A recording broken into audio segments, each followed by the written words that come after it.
with chicken.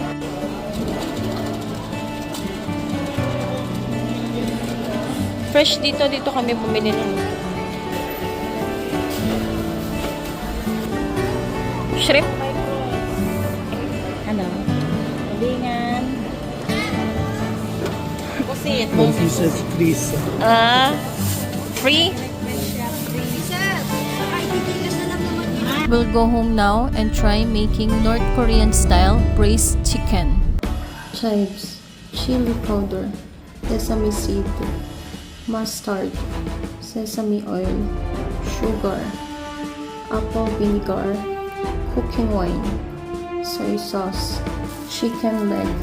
First, clean the chicken leg completely under the running water. Wipe the moisture of the prepared chicken leg with a kitchen towel. Add soy sauce 4 tea. Add sesame oil 6 tea. Mix well so the seasoning soak into the chicken legs nicely. Never throw away the remaining sauce. Fill the pressure cooker with water and add a half vapor cup of cooking wine. Put the next steamer plate. Add the marinated chicken leg. I put in 6 chicken leg. I'm going to close the lid and steam it for 40 minutes. While waiting, I make the sauce well heat together. Add chili powder 2 tea. Add soy sauce 2 tea. Add apple vinegar 1 tea. Add sugar 2 tea. Add chopped garlic 1 tea. Add mustard 1 tea. I like mustard, so I added a little more. Add as much sesame seed as you like. Add water 2 tea. Mix it well.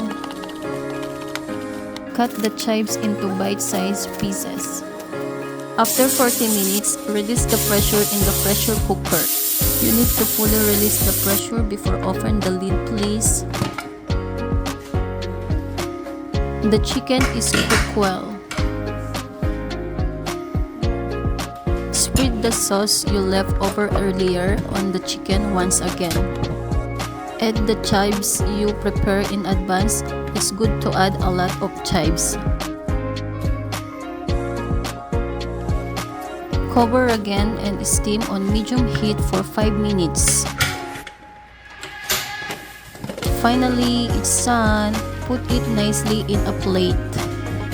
If you put the broth in the bowl and eat with chicken legs, it's really delicious. If you add spring onions, the broth becomes even more delicious. Add a little broth in the sauce you prepared in advance. Let's enjoy the food! Season the broth with black pepper and salt for tasty.